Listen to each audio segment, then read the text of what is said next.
Percursos significativos em tempos singulares. Um oceano de possibilidades. É isso mesmo, o momento que a gente está vivendo, um momento de muitas incertezas, mas a gente tem a certeza, a educação sempre é o melhor caminho. Eu quero aproveitar para agradecer a todos os profissionais de educação por esse momento difícil que a gente está passando ainda e a dedicação que foi colocada para tantas crianças, para tantas famílias que não tinham acesso à internet. Quantos profissionais foram lá de casa em casa, levar as apostilas, entregar na escola, fazer esse apoio pedagógico necessário. A Semana de Educação, todos os anos, na cidade de Santos, ela é muito significativa, muito importante. E esse ano ela tem uma importância ainda maior. Parabéns e muito obrigado a todos.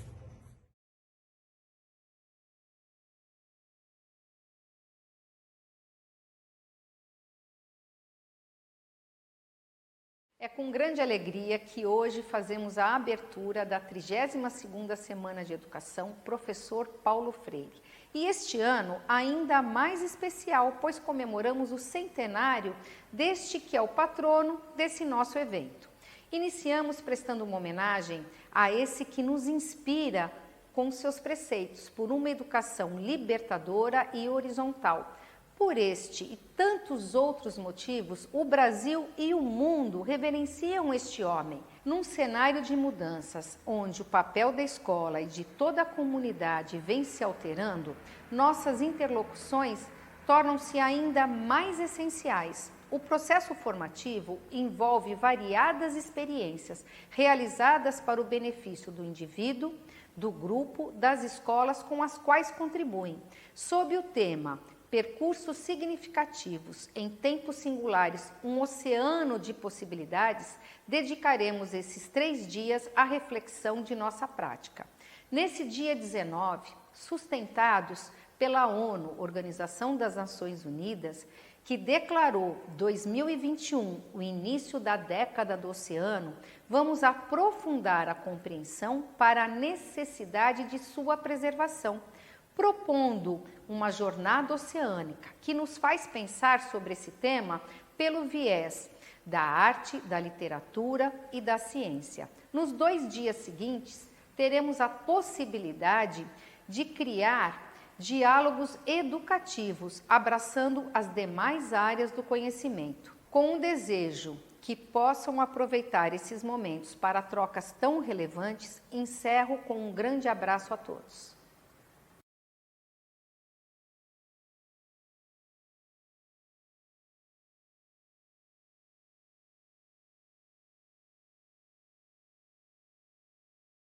Como é bom poder participar da Semana de Educação e falar de um tema que a gente ama, os oceanos. Eu pessoalmente apoio a Jornada Oceânica e a Década dos Oceanos nos desafia a mudança de comportamento e a preservar ainda mais as nossas praias. Educar também é provocar, estimular a mudança de pensamentos e de hábitos. Que esta seja a geração que vai reagir e ensinar respeito à vida nos oceanos. Nós chegamos a um limite. A quantidade de lixo nos oceanos tem provocado a morte de muitos animais marinhos. E se não fizermos nada, o lixo acabará com a saúde de todos nós. É lindo quando aparecem baleias, golfinhos, tartarugas em nossas praias. E eles têm vindo com cada vez mais frequência. Mas como é triste quando eles aparecem doentes ou mortos por terem ingerido algum tipo de lixo. Que sejam vocês que vão ensinar ao mundo que não se deve sujar as nossas praias, que lugar de lixo é no lixo, que precisamos reduzir a quantidade de lixo e aumentar a reciclagem, que precisamos ter mais vida, que a nossa praia é linda, que a nossa praia merece cuidado. Seja você a mudança que quer ver no mundo. Mais praia, menos lixo. Jornada Oceânica na Década dos Oceanos. Santos pelo Oceano. Todos nós somos responsáveis.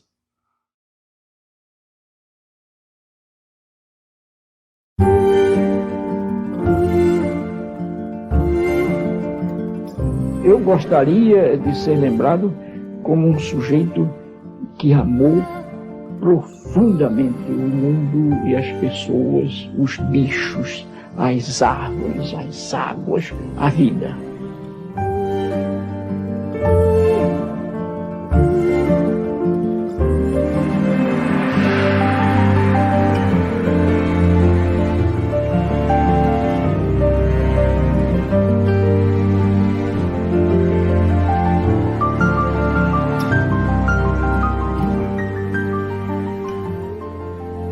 A antropologia de Paulo Freire está baseada na ideia de que o ser humano está em constante evolução e constante transformação. Você é um ser inacabado, incompleto, inconcluso. Portanto, você precisa então, não do é mais centrar a educação no professor ou centrar a educação no aluno, mas centrar a educação na relação. Houve uma preocupação, né, muito profunda com valorizar a figura dos educadores e das educadoras da rede municipal. Da secretaria marcou, né, para sempre a possibilidade, né, o desenvolvimento de uma educação pública, popular e democrática. Sei votar, escrever meu nome. Tive outras escolas, mas o que mereceu mesmo, que descolou mesmo, que eu me orgulhei de dizer eu não sou mais analfabeto, foi Paulo Freire.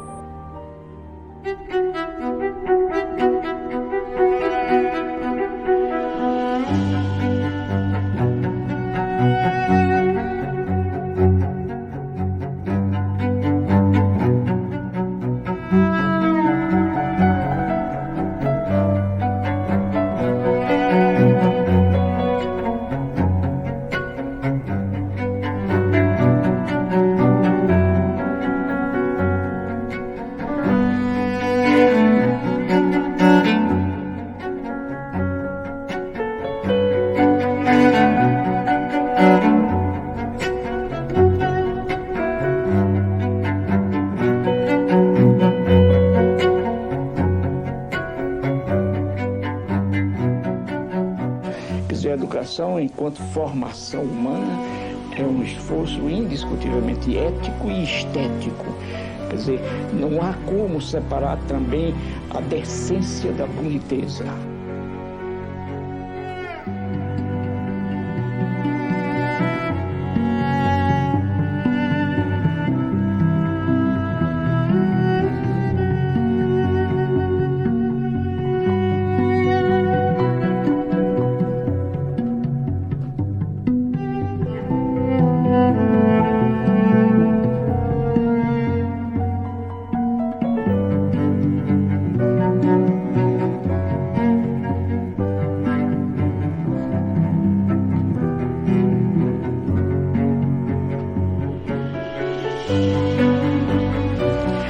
Para mim, a esperança faz parte disso que a gente vem chamando natureza humana.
Muito boa noite.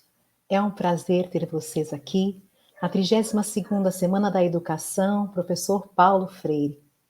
Este ano ainda mais especial, pois comemoramos o centenário de nascimento do mestre, do patrono da educação brasileira. Nós estamos hoje no terceiro período da jornada oceânica, com momentos poéticos, com trocas de experiência, com experiências de vida. Fomos recebidas por Vanessa Moreno, por essa voz brilhante. Ela escolheu essas canções especialmente para nós. Então, nós agradecemos muitíssimo. Antes de chamar o nosso palestrante da noite, tem algumas orientações a vocês. Primeiramente, gostaria de dizer que lá no bate-papo haverá o link de presença e avaliação. Haverá também o link da Onda Literária, um espaço virtual de fomento à leitura. Fiquem à vontade para colocar suas perguntas para o nosso palestrante. Agora eu gostaria de falar um pouquinho dele, dizer de Marcos, essa figura tão importante para a nossa cidade, que tem feito um trabalho relevante, uma pesquisa muito importante para nós. Então, Marcos, mestre em Arquitetura e Design pela Faculdade de Arquitetura e Urbanismo da Universidade de São Paulo, é doutorando pela mesma universidade. Dedica-se a fotografar principalmente o ser humano em suas ações pelo mundo, as cidades e a natureza. Marcos é professor universitário, autor de 17 livros. Suas fotografias fazem parte dos acervos permanentes de alguns museus, tais como o Museu de Arte de São Paulo, MASP, Museu de Arte Moderna, MAN, Museu da Imagem e do Som de São Paulo, MIS, dentre outros. E vai nos presentear com sua palestra Perdidos da Infância, uma arqueologia praiana do plástico. Marcos, muito bem-vindo, uma honra recebê-lo. Obrigado, boa noite. Eu primeiro queria agradecer o convite, né, da secretária e da prefeitura, e agradecer também todo o cuidado de vocês comigo essa semana. Por um acaso, eu estou bem longe de Santos, e primeiro aconteceu de eu ter que vir para cá depois de ter aceitado o convite de vocês, e então a gente estava bem preocupado, vocês comigo e eu com vocês, mas está dando tudo certo. Estamos tudo aqui. Certo. Fica à vontade, a palavra é sua, Marcos. Tá, muito obrigado. Então, eu montei uma apresentação de um trabalho meu que está em pleno desenvolvimento, né, que é meu doutorado lá na Faculdade de Arquitetura e Urbanismo de São Paulo. Então, eu estou na metade dele, mas é um trabalho, é uma pesquisa de longa data. Então, eu montei uma apresentação que era um pouquinho extensa, mas ela é construída através de imagens, assim como esse meu trabalho ele é construído também através de imagens. Então, espero que vocês se atenham, né, mais na questão imagética das fotografias, e ela vai passar rapidamente, tá bom? Podemos ir. Vamos? Então, são os precedentes, eu quis falar, pode passar, pode ir adiante. Esse meu trabalho, não, vamos de um em um, por favor. Volta. Então, esse meu trabalho, ele está centrado nessa grande pesquisa que eu vou falar daqui a pouco, que é essa busca do conceito do que é uma paisagem. E a gente fala contemporaneamente a paisagem, essa relação ser humano, geografia, a ação do ser humano no local e a nossa experiência ali. E quando eu coloquei essa abertura como precedente, eu quis meio que mostrar que isso está no meu ser, no meu fazer a fotografia, no meu pensar a fotografia desde sempre.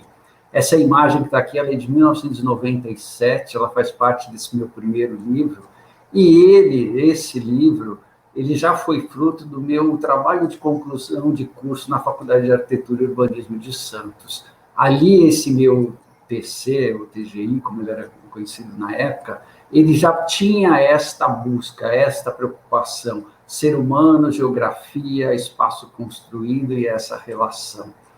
E, antes disso, eu acho que foi fundamental para mim ter feito a Faculdade de Arquitetura e Urbanismo, porque ela é um curso, este é um curso que ele nos habilita, ele nos fornece essa preocupação com as questões sociais, as questões ambientais e as questões estéticas. Então, isso está em mim também desde que eu fiz esse curso há muito tempo atrás, mais de 30 anos.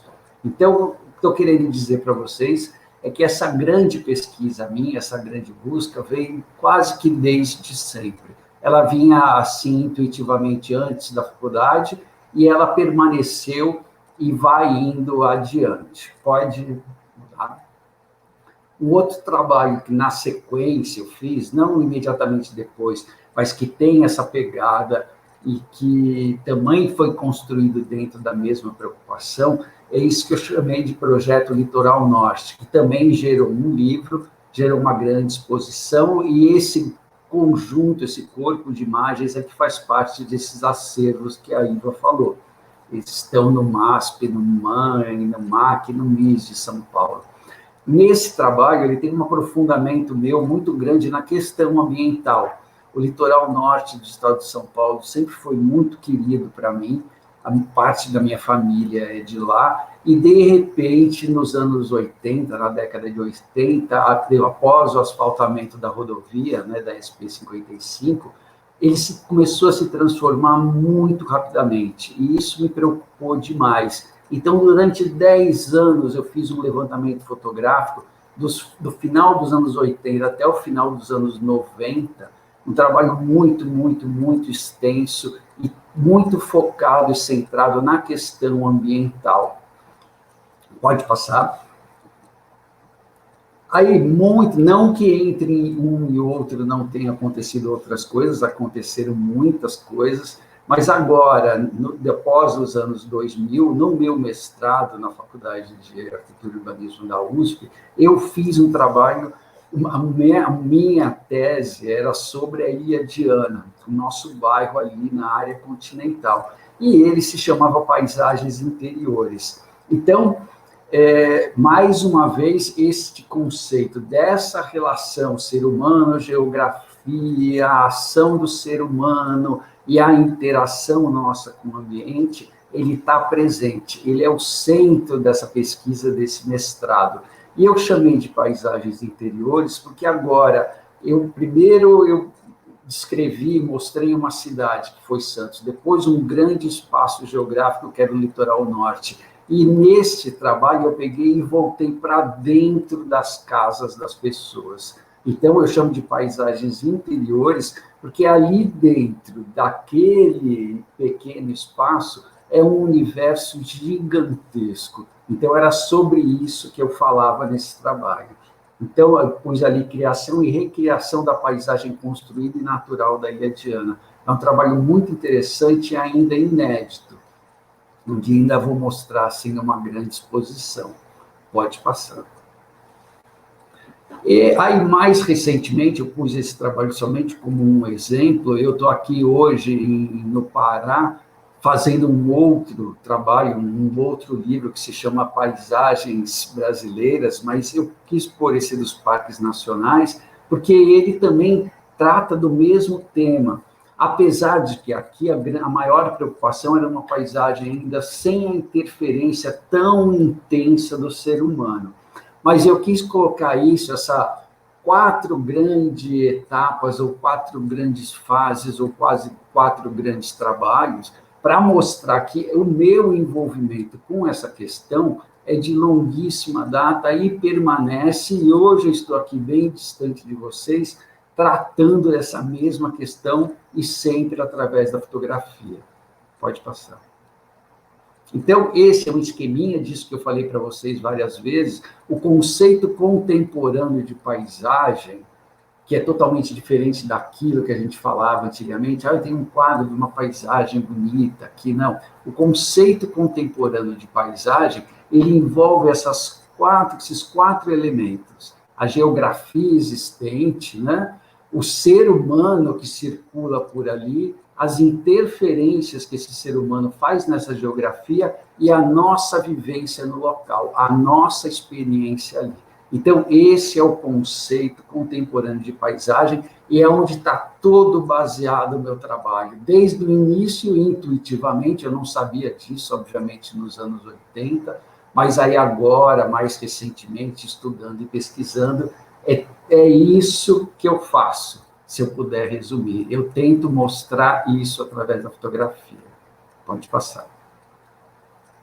Aí, o trabalho que eu vou falar especificamente para vocês, que se chama Perdidos da Infância, ele começou meio ao acaso em setembro de 2017. Essa imagem é um pouco anterior, ela é de um ano antes, ela é de 2016. Eu caminho muito cedo na praia, ou muito cedo, ou no final da tarde, eu sempre estou caminhando, e sempre me incomodou no sentido positivo e negativo, os objetos que eu encontrava à beira da praia, ali naquela faixa de areia molhada. Isso sempre me chamou muito a atenção. A minha fotografia também ela é muito feita ao olhar o chão. Então, esse Nemo estava lá, isso era 6h25 da manhã, ao lado do Canal 3. E eu falei, caramba, né? Como eu encontro objetos e objetos inusitados aqui nessa faixa da areia.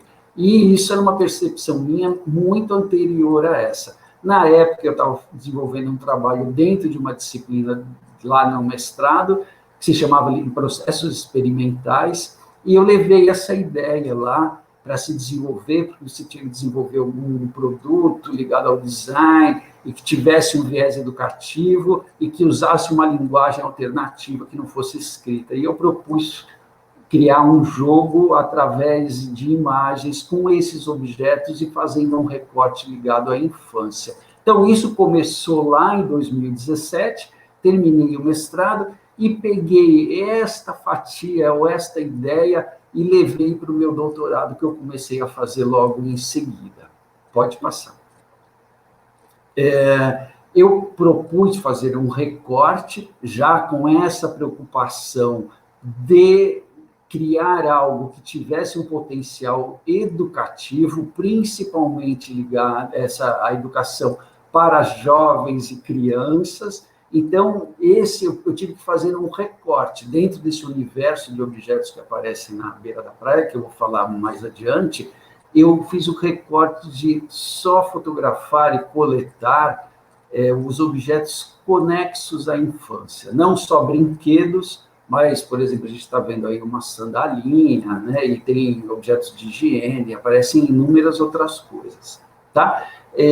Propus formar um conjunto de objetos, né, visando essa questão educativa, que eles tivessem um apoio lúdico, né, essa coisa não só a criança e ao jovem, mas também o adulto, quando vê, isso remete de alguma forma ou aos filhos ou à própria infância, e seguir adiante, né? E percebi também que esse corpo de trabalho, além dessa questão educativa para essa faixa, ele trata de questões sociais por conta da origem desses objetos, que eu vou falar também daqui a pouco, e também esse trabalho me dá a possibilidade de discutir a presença do plástico na natureza, que é 99% dos objetos que eu recolho e fotografo são feitos de plástico. Pode passar.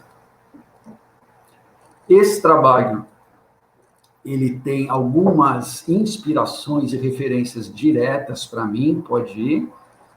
O primeiro é um artista gráfico norte-americano que se chama Neil Mabs, e ele tem o inventário da perda. Esse artista, ele vai em casas em sebos de objetos, em antiquários, e fotografa conjuntos de objetos dentro de uma cesta plástica, dentro de um fundo branco. E ele fala ali que são objetos que perderam a função dele original, e que são artefatos, e que eles têm um potencial de ter algum significado ainda, além daqueles que eles perderam, que era o significado original. Então, isso é uma das minhas fontes de inspiração. Pode passar. Em segundo lugar, um poeta nosso, Manuel de Barros, né, porque a poesia dele é muito voltada para essa insignificância das coisas. E, no fundo, aquilo que eu venho fotografando para esses dois corpos de trabalho gigantescos que eu venho fazendo é lixo. A essência aquilo é um lixo, né? Ele foi descartado de alguma maneira, o mar carregou, vai parar numa beira de uma praia, um caminhão vai recolher e vai jogar lá num aterro sanitário. Mas isso, para mim, tem um valor visual e um potencial, assim, tão grande educativo, que eu olho isso de uma outra maneira. Para mim, tem uma importância muito grande. E o Manuel de Barros fala muito isso, e inclusive nesse poema que se chama Matéria de Poesia. Ele fala as coisas que não levam a nada têm grande importância, cada coisa ordinária é um elemento de estima. E eu acredito que a síntese disso que eu venho fazendo é essa imagem dessa gaiola vazia, perdida, numa madrugada aí de pós-chuva. E isso tem 1 ano, mais ou menos, essa imagem. Eu brinco com um amigo meu, eu falo, é um nada. E ele é tanta coisa também, né? Pode passar. E, em terceiro lugar, o que eu uso para estruturar esse trabalho é o conceito de inventário ou de coleção, que não é a busca de uma imagem perfeita, maravilhosa e que impacte. Pelo contrário, é o fazer e refazer inúmeras imagens, milhares de imagens, como eu vou mostrar para vocês. Então, esse conceito que a gente chama ali de poéticas de arquivo, arquivo de poéticas, a gente pensa assim, um conjunto de imagens, às vezes muito semelhantes, elas têm um potencial de falar muito maior do que aquela imagem impactante isolada. Então, esse trabalho ele é construído também dentro desse conceito de inventário ou de uma grande coleção, que, na verdade, são 4 grandes coleções que eu estou construindo. Tem 2 grandes referências para mim. Ali o livro de cima é de um casal de fotógrafos alemães, o Bern e a Hilla Becher, e embaixo é um livro do Umberto Eco, que chama A Vertigem das Listas, onde ele enumera infinitas listas que aparecem em livros, em quadros, em obras de arte, e cria listas. Então, esses 2, para mim, são as grandes referências ou inspirações nessa questão da coleção. Pode passar. Aí é só para mostrar, esse casal fotografava, aqui no lado direito são torres ou chaminés, não sei bem, e são várias diferentes, em diferentes lugares. Ele fotografou na Europa, Estados Unidos, principalmente, e no lado esquerdo são guindastes. Pode passar. Aí eu coloquei, é necessário a gente falar, antes de mais nada, a questão do lixo que aparece na Praia de Santos. E eu pus, entre parênteses, questão de uma parcela do lixo. Sempre que eu falo dessa questão, eu falo com muito cuidado, e sempre que eu posto alguma coisa nas redes sociais, alguém vem e me questiona, mas você está estigmatizando as favelas, e eu tomo muito cuidado. Então, eu digo aqui, uma parcela do lixo tem essa origem que eu vou falar a seguir. Pode passar. Então, isso são dados que eu peguei com a Abrelp, né? 90% dos resíduos coletados na cidade de Santos tem uma origem de um descarte inadequado na região. Aí, ali são dados a quantidade que a prefeitura recolhe diariamente, o destino desse lixo todo que é recolhido vai para o aterro sanitário do Sítio das Neves, que está à beira da saturação, né? E a origem da parcela que chega pelo mar é principalmente das 14 favelas sobre palafitas que a gente tem na região, na nossa parte de trás da ilha. Pode passar. Então, aí é o processo de limpeza, né? Eu digo que a nossa praia é uma praia que ela é mantida limpa artificialmente. A gente vai ver aí a seguir, se não limpar, o que acontece, né? E, então, 2 vezes por dia, ali, aquele rastelo é passado, deixa esse desenho interessante, recolhe esse lixo e vai para o aterro. Pode passar. Então, aqui é uma vista de cima, né? E Santos está ali no meio, aqui que é a Ilha de São Vicente, o lado de cá a Ilha de Santo Amaro, Praia Grande, Cubatão atrás, e este meandro de água que existe, a gente chama de lagamar, que são dois rios, né? Acho que eu sempre confundo o Rio Casqueira e o Rio Cubatão, e que dão a volta na ilha e vão desaguar ali na nossa barra, né? Do estuário. Pode passar. Aí a localização, se não estão todas, mas são algumas das favelas que se assentaram sobre manguezais na nossa região. Então, Vila dos Pescadores, vou citar algumas, Vila São Jorge, Dique da Vila Gilda, Jardim Rádio Clube, México 70, tudo isso foi assentado em cima de área de manguezal. Pode passar. Então, ali, olha, alguns dados, né? Aproximadamente 60 mil pessoas, a gente falou 80 mil nessas 14 favelas, a maior parte delas vivendo abaixo da linha da pobreza, e contraditoriamente, Santos tem o 6º maior IDH do país, né? E em Santos se localiza o Dique da Vila Gilda, que é a maior favela sob palafitas do país, com 10 mil pessoas. Pode ter algum erro nesses dados, né? 10 mil, 8 mil, alguma coisa assim, eles não são bem precisos. Esse é o percurso que este lixo faz, né? Há um descarte inadequado desse lixo, uma parte, por exemplo, no Dique da Vila Gil, das casas que estão mais próximas da área que já está asfaltada, existe ali caçamba, coleta de lixo, mas as casas que estão mais distantes nem sempre descartam lá, existe muita perda, existe muita coisa que faz esse lixo ir para os rios e esse lixo ficar preso nos manguezais. Então, ali é o caminho que ele percorre, né? Dá a volta pelos dois lados da nossa ilha, e em amarelo é minha área de coleta, que é a área da praia. Pode passar. Então, aqui eu marquei só como um exemplo, ali o Jardim Rádio Clube, onde eu tive um mês e pouquinho atrás, e aquela área ali, o redondinho, se chama Largo do Pompeba. Pode passar, por favor.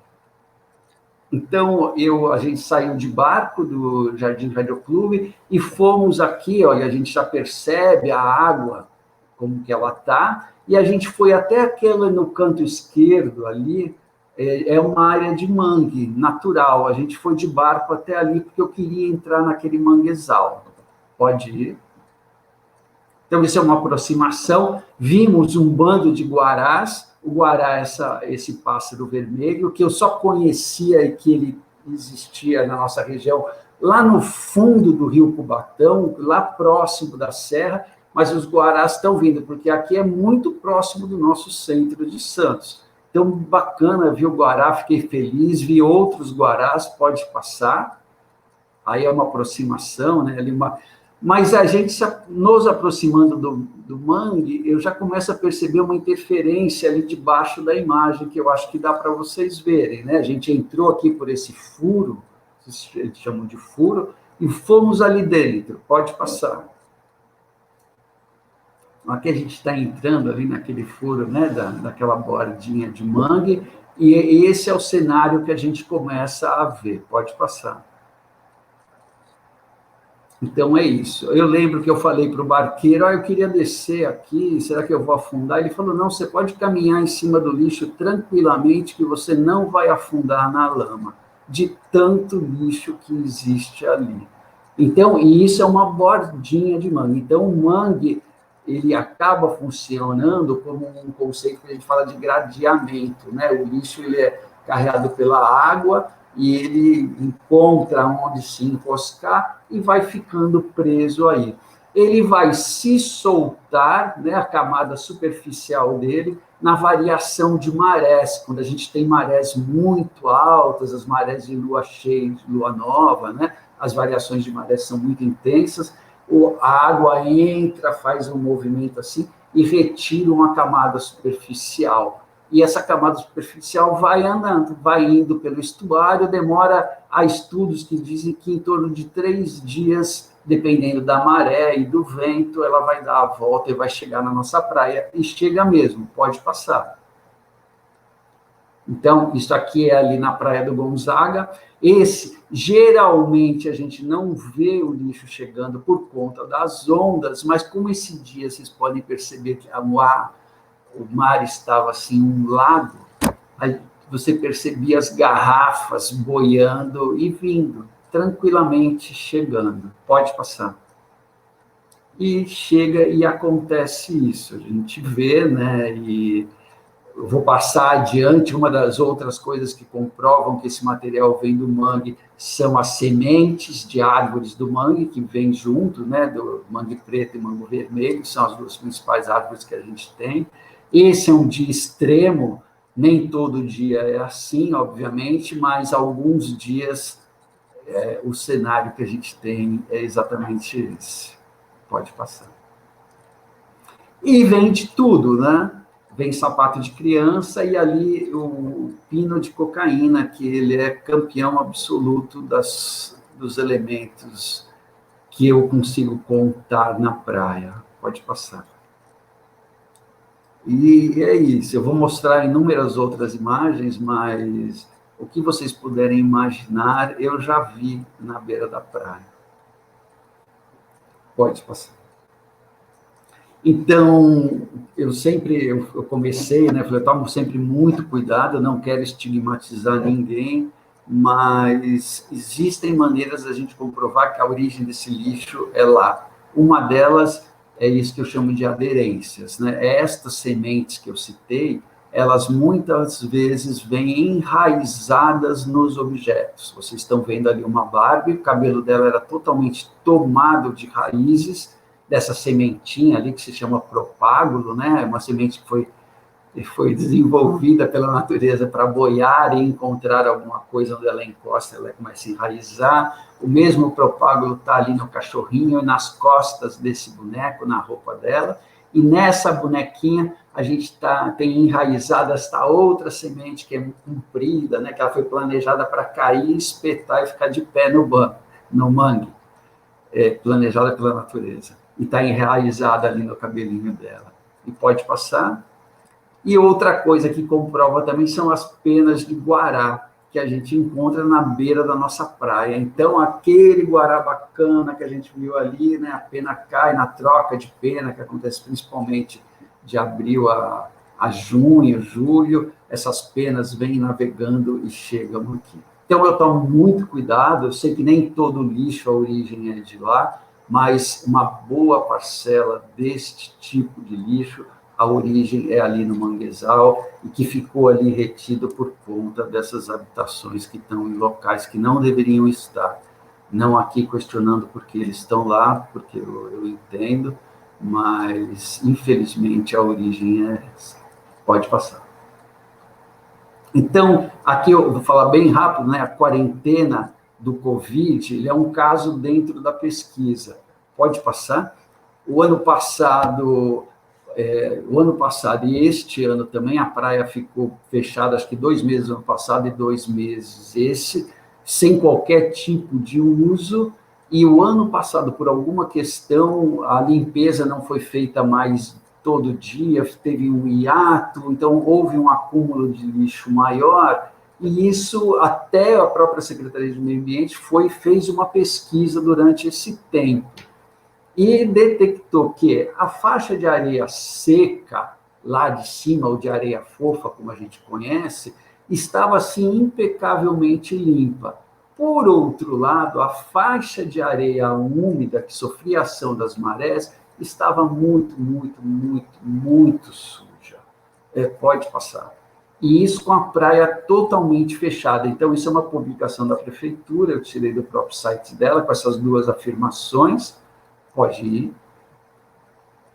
Essa nossa faixa de areia seca, fofa, eu nunca tinha visto a praia assim, porque as pessoas não pisavam, e o vento fez esse desenho. Eu só tinha visto locais assim, muito distantes. Pode ir para a seguinte, que fica mais evidente ainda.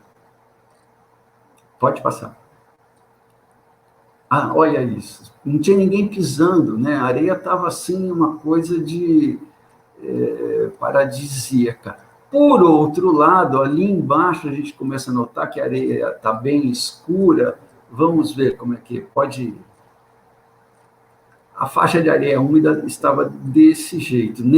Acho que foi uma semana que aconteceu alguma coisa que a limpeza não foi feita todo dia.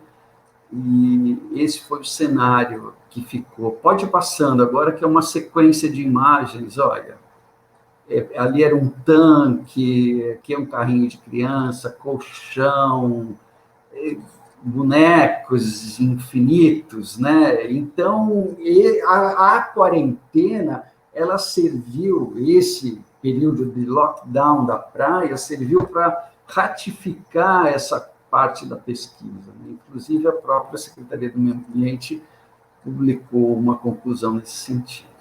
Enfim, aí a gente chegou aqui na minha pesquisa mesmo, atual, contemporânea, que percorre esse caminho todo, pode ir. Ela se desenvolve em 5 etapas, né, ou em 4 capítulos na tese, que eu começo, o primeiro é esse, o capítulo 0, ou a primeira fase, que são os 100 horizontes. Então, aí eu faço uma grande leitura dessas 14 favelas sobre palafitas, dentro das casas, né, eu vou mostrar isso para vocês. Pode ir. A segunda etapa eu chamo de paisagem idealizada, que é a nossa praia intocada, né? Quando você chega na beira d'água e olha em direção ao horizonte, aquilo é uma coisa maravilhosa. Depois, a terceira fase é a paisagem obstruída, onde eu olho ligeiramente para baixo e vejo assim, olha, ela não é tão assim intocada quanto parece, né? Tem uns elementos estranhos que não pertencem àquele espaço. A quarta etapa, o terceiro capítulo, é quando eu olho de fato para baixo e identifico esses objetos, quais são, e a última etapa é quando eu tiro esse objeto desse local e levo para o meu ateliê e fotografo ele isoladamente. Isso tudo para, ao final, pode ir, gerar uma propositura, pode passar. Tinha uma... então voltou, a gente trocou a apresentação, ao final eu gero uma propositura que vai agir, tentar agir e ajudar aquelas pessoas, né, na parte educativa, dar essa volta e chegar, produzir alguma coisa que contribua para a educação, principalmente. Então, agora, eu vou falar meio rapidamente, agora sim são mais imagens, né, o que eu chamo de 100 horizontes, pode passar. Eu faço uma grande leitura, isso aqui é uma volta, pode voltar uma só para... Aí, isso já é um aterro, né, esse aterro ele é feito com um entulho de obra, e em Santos, na praia, chega, por exemplo, muito taco, aquele taquinho de madeira, que as pessoas tiram dos apartamentos mais antigos e põem outro tipo de piso, jogam aquilo na caçamba, de alguma maneira vai parar num aterro como esse. Como ele é de madeira, boia, dá a volta e chega lá na nossa praia. Já encontrei inúmeros tacos. Como é que se chega lá? É desta maneira. Então, aqui é no Jardim Rádio Clube, a margem esquerda ela já é quase toda aterrada, e na margem direita a gente tem as palafitas. Pode passar. Pode ir. Mas todo esse trabalho ele é estruturado dentro desse conceito. São imagens, imagens e imagens que vão se somando. Pode ir. Em determinado momento, eu entro dentro das casas, porque eu estou em busca também da origem desses objetos. Onde é que eles estão, né? E entro nas casas, pode ir. E eu identifico eles plenamente, né? Os objetos da criança, a mochila que eu já encontrei, televisões que eu já encontrei. Nem sempre os objetos das crianças são descartados. Muitas vezes eles são simplesmente... Eles caíram na água e a criança não teve tempo de chamar e aquilo foi embora, chamar os pais, alguém para resgatar. e aquilo foi embora boiando. Pode ir. Aí a segunda parte, a paisagem idealizada, né? A nossa praia pode ir. Eu digo assim, ela é realmente muito, muito, muito bonita, é um privilégio a gente morar aí, mas a gente precisa perceber que nem tudo é perfeito, existe uma série de problemas e a gente, de alguma maneira, poderia contribuir para isso, né? Além de a gente mesmo, nós mesmos coletarmos. Pode ir, então, ela tanto num dia de sol quanto num dia de nublado, de chuva, existe uma beleza nesse espaço, a abertura da Bahia, a questão do horizonte lá atrás, né? Eu lembro que eu era criança e eu perguntava sempre para o meu pai, se eu for nadando aqui, onde é que eu chego? Ele falava, você chega na África. Ele brincava assim, né? Então, isso para mim era uma coisa de um encantamento que permaneceu minha vida toda, está comigo. Então, existe dentro dessa idealização, pode ir, eu percebi que existe uma questão que a gente chama de memória afetiva. Muita gente, assim como eu, pode ir. Então, isso é uma vista ali do Canal 5, a gente pesquisando, encontrei um cartão postal, né, o mesmo ângulo, e ali um escrito de alguém, né, eu não consigo ler aqui, mas, sabe, existe uma memória daquele local. E eu conversando com várias pessoas dentro dessa pesquisa, é sempre assim, eu acho a praia maravilhosa porque foi ali que eu conheci o meu marido, foi na praia que eu criei meus filhos, foi na praia que meu pai me ensinou, que meu pai falava isso. Então, a maior parte das vezes, nós relevamos, nós deixamos de ter um olhar mais crítico por conta de uma memória afetiva conexa ou ligada a esse espaço. Tem uma foto seguinte muito interessante, esse depoimento é muito bacana, que essa pessoa do lado esquerdo, ela vem de Campinas nos anos 40 para Santos, porque o médico recomenda fazer gargarejo com a água do mar. Uma coisa hoje impensável, né, na nossa realidade. Então, a praia tem essa conexão para ela, esse maravilhamento, e que muitas vezes faz relevar uma visão um pouco mais crítica desse espaço. Por isso que eu chamo de uma paisagem idealizada. Pode passar. E é realmente muito bonita, uma sequência de imagens agora, pode ir. Percebam, né? Quase sempre o mesmo ângulo, mesma tomada, a questão do inventário, né? Da sobreposição, pode ir. Pode ir. Hoje devo ter em torno de 2.000 imagens. Aqui, esse é um conjunto que eu montei, existem mais, são os mares de outubro de 2020, pode passar. Aí são os mares de dezembro de 2020. Então, aqui fica mais clara essa questão do inventário. Pode ir. Aí, passamos para a terceira, que é a paisagem obstruída, quando é a visão minha sai do horizonte e se desloca um pouco para baixo. Pode ir. Então, essa eu quis assim falar, eu coloquei antes, né? Este dia, neste horário, com essa imagem assim maravilhosa, instantes antes eu fiz a imagem seguinte. Pode ir. Que é isso, né? Uma tábua de privada na beira da água. Também é bem simbólico isso. Né? Então, instantes antes daquele pôr do sol maravilhoso, o cenário era esse aí. Né? E pode ir, essa televisão 27 polegadas, boiando, eu ajudei a tirar de dentro da água, vinha boiando assim, um peso gigante, pode ir, né? Uma tartaruga e de tudo que vocês possam imaginar, já vi sair, orgânicos e inorgânicos, pode passar. Aí, nesse dia, tinham 10 chupetas, imagino que isso deva ter sido descartado no próprio local, em algum ritual, né? Que também existe essa ideia de que tudo que eu jogo ali, ou alguém recolhe, ou o mar leva, e não existe problema nenhum. Pode passar. E aí uma sequência, né, de dias que aparecem de tudo. Pode... Ali é fralda, ali é uma sola de sapato, sacos plásticos, mesa, porta de geladeira. Ali lado esquerdo não consigo identificar direito. Pode passar.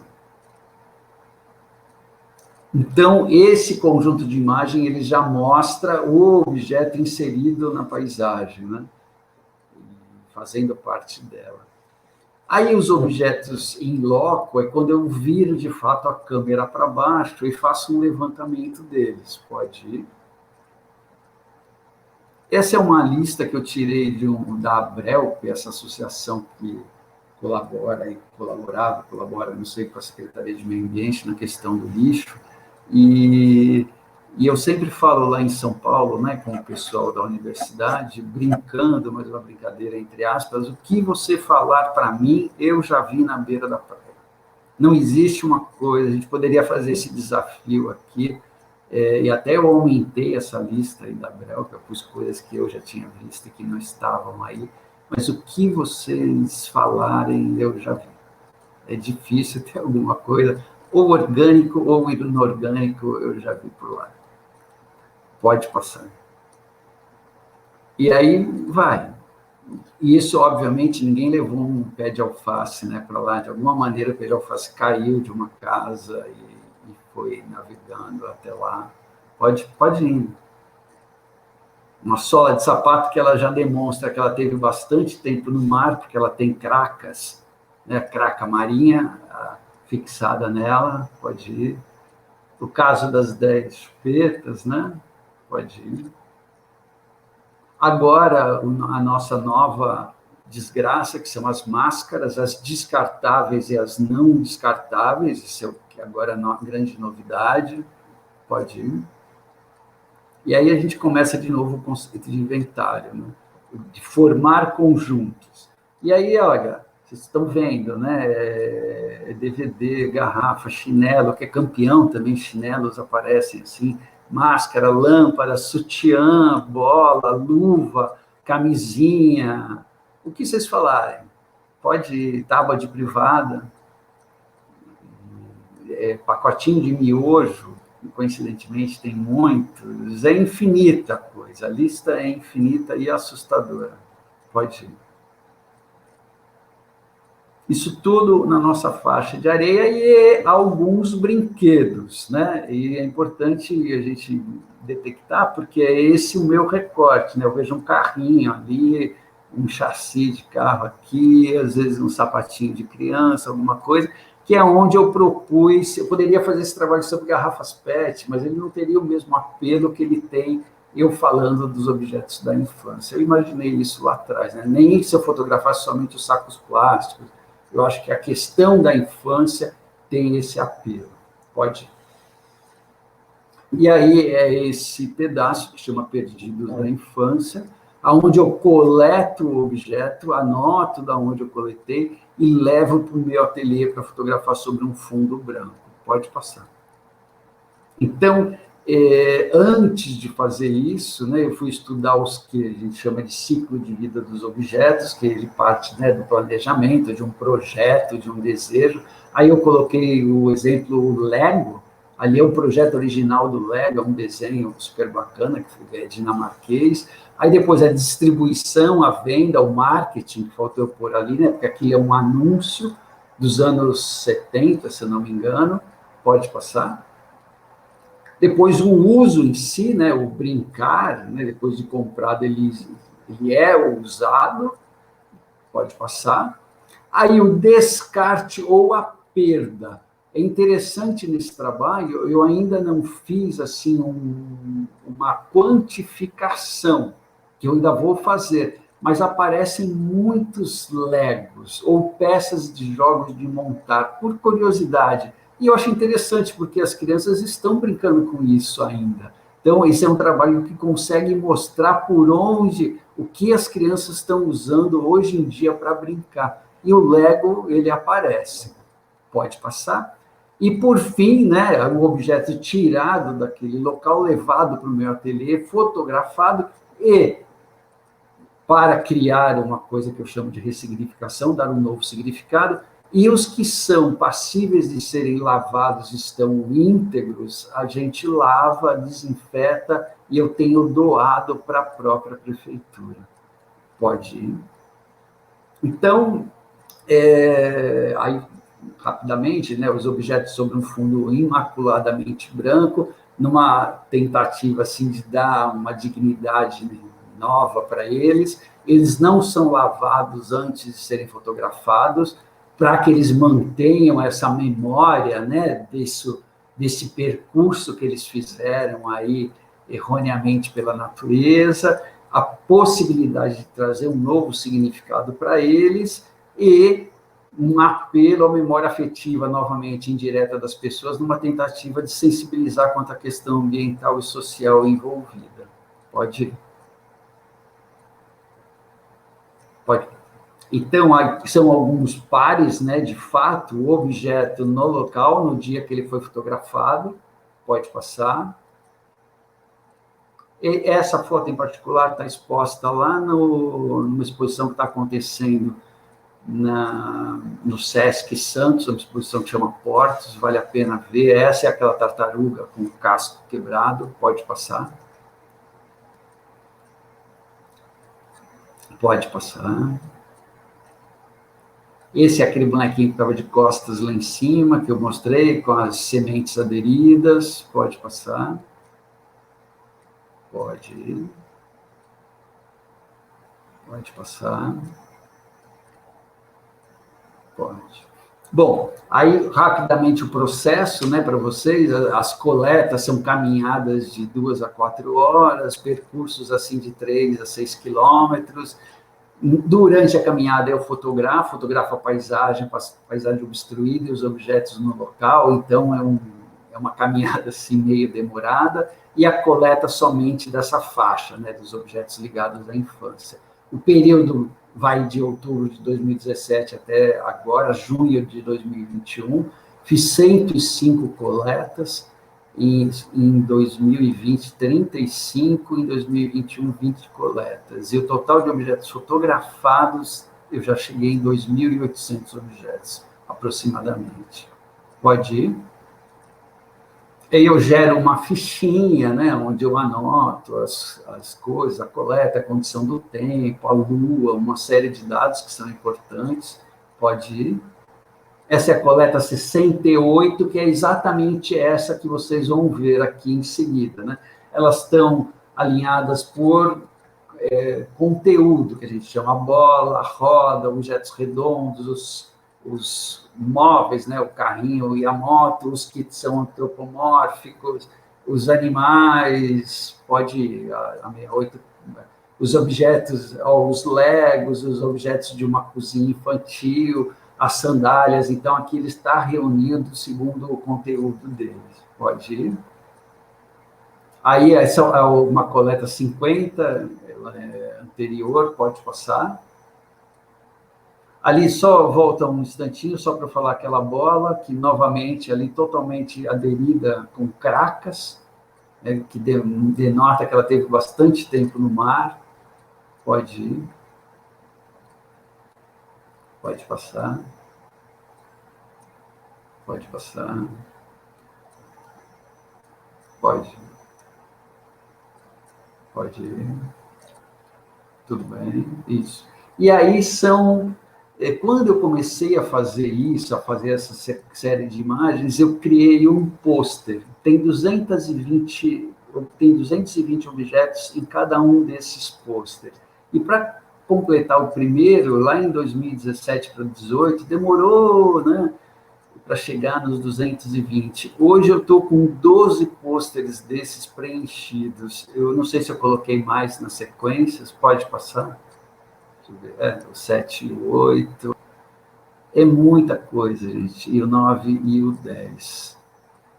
Novamente, aquela ideia do inventário. Pode ir. E aí as proposituras no final, que é onde eu estou trabalhando ainda, né, nessa pesquisa do doutorado, pode ir. Aqui são 2 exemplos de coisas que já aconteceram. Do lado direito é a exposição que está no aquário, ficou meio que permanente lá, e eu estou propondo fazer uma instalação. E do lado esquerdo é um jogo da memória que eu criei, que são objetos desses fotografados, mas que, ao jogar, a gente propõe essa discussão com a criança ou com o jovem, né? Da onde esse objeto veio, por que ele está ali, como é que ele está naquele estado, qual foi a origem, qual a razão disso tudo. Então, ele é um jogo para se motivar a discussão. Pode passar.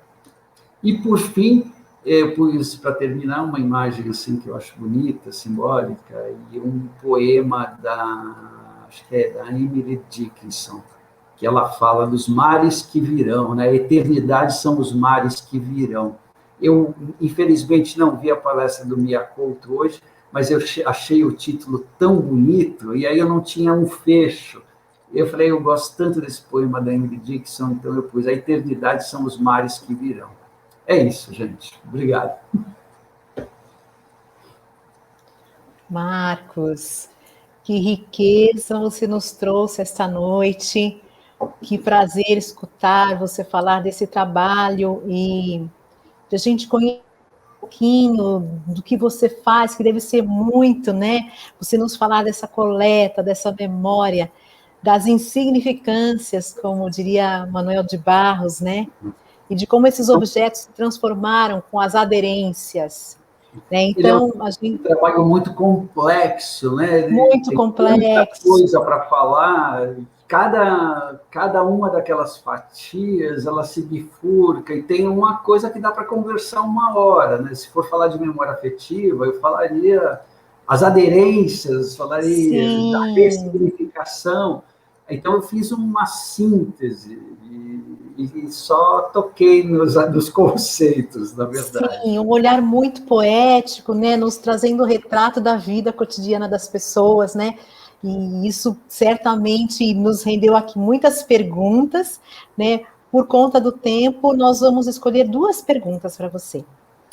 Primeiramente, de que forma seu duplo olhar, né, o olhar estético do artista, o olhar para o objeto com a sua carga dramática se potencializam, se entrecruzam com esse olhar para o meio ambiente?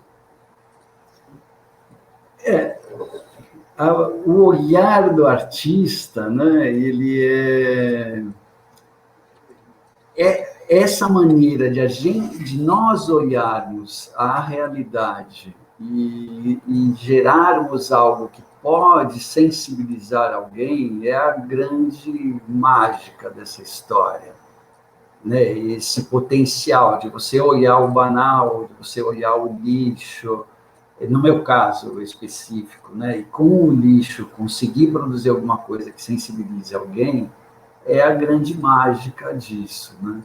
Agora, por que ou como que eu faço isso, eu não sei explicar, está dentro de mim. Eu estudo, eu leio, eu vejo, mas na hora que eu vou lá fotografar, eu não penso em nada disso, né? É totalmente intuitivo, no caso. Está muito em você, né? Muito orgânico, né? Orgânico. Está muito na sua pele isso. Sim. Marcos, agora trazendo um pouquinho para o universo da educação, tem uma pergunta aqui. A linguagem fotográfica é uma realidade bastante acessível. Como poderíamos trazer esta prática para a realidade da escola? Essa pergunta é ótima, né? Porque, por exemplo, você falou que eu sou professor, eu dou aula na arquitetura, mas eu não dou aula de fotografia. Todo mundo me pergunta, né? Você dá aula de fotografia? Não, eu não dou aula de fotografia. A gente usa a fotografia como uma ferramenta, né? O aluno lá usa a fotografia em determinados semestres como uma ferramenta para discutir o espaço urbano. Ao invés dele escrever, ele fotografa e usa aquelas imagens para provocar uma discussão. Então, isso é uma coisa muito específica da arquitetura, mas a gente pode usar, por exemplo, a mesma metodologia para se discutir inúmeras coisas, e adaptado a faixas etárias diferentes. Eu lembro que, muito antigamente, tinha um francês que vivia aqui no Brasil, e ele tinha um ônibus, onde ele produzia um tipo de fotografia que se chama pinhole. É um processo bem arcaico, original da fotografia, que você faz com latas e o papel fotográfico dele, e depois tinha que revelar. E ele ia com esse ônibus pelas favelas, assim, do país, ensinando a fotografar, e isso você provoca uma discussão, né? Hoje, com o celular, que é quase onipresente, é muito mais fácil. Você pode trazer isso, eu creio, né, para qualquer faixa etária, e é possível gerar algum tipo de discussão com as crianças. E é muito possível porque trazer o celular para a escola é uma realidade, né? A gente utilizar o celular dentro da escola, fazendo um trabalho, né, levantando essas hipóteses com esses alunos, né, fazendo-os pesquisar, seria um grande caminho, né? A fotografia é uma grande forma de você descobrir o mundo, e quando você descobre o mundo, você o vê de outra maneira. Então, uma vez que os celulares estão dentro da escola, isso é uma realidade, vamos usá-los, né? Da melhor maneira. Da maneira melhor. Né? Da melhor maneira, sim. E além do que, por conta das selfies, os jovens, as crianças se encantam muito com a fotografia também, né? Dúvida, então, descobriram um outro lado da fotografia. Sem dúvida. E eu tenho uma última pergunta, então. Vou me atrever a fazer mais uma aqui. Nós estamos com o tempo esgotado, mas acho que é uma pergunta um pouco mais rapidinha. A natureza é a fonte de inspiração para o seu trabalho. Você já trabalhou com outros temas? Sim, isso permeia. Por exemplo, tudo me interessa, na verdade, né? As casas, tem uma pesquisa grande sobre as casas do Brasil, por exemplo, né? Agora eu estou aqui em Belém não, em Santarém, e eu vou passar 4 dias em umas comunidades ribeirinhas. É óbvio, né? Ali o Rio Tapajós, aquela coisa, a natureza é exuberante. Mas eu estou curiosíssimo, porque eu vou dormir dentro das casas, né? Como é que são essas casas? As cozinhas, sabe? Isso, para mim, é uma riqueza. Sabe? Que é tudo aquilo que está contido ali dentro. Como que a pessoa arruma as panelas em cima do fogão, isso para mim é incrível. E é óbvio que ali do lado você tem aquele rio gigante, que é uma coisa que também chama atenção, mas tudo me interessa. Sabe? Existe o registro fotográfico, o registro na sua memória, mas o registro na sua alma também, né? Sem dúvida. Isso tudo te alcança. Mas é aquilo que eu falei do conceito contemporâneo de paisagem, é esse. A paisagem não existe se você não tiver vivenciado ela. Não existe só aquilo da de você só olhar. Se você não viveu, ela não existe para você. Então, é isso. Não vejo a hora de ir lá dormir. Não tem significado se não viveu, exatamente, né? Exatamente. Olha, Marcos, foi um grande prazer ter você conosco. Uma pena que o nosso tempo esteja aí esgotado, mas eu gostaria de agradecer muitíssimo em nome da Secretaria por você ter aí aceito o nosso convite. A gente sabe que você está num momento de um trabalho intenso com as suas pesquisas, mas muito rico ter você conosco.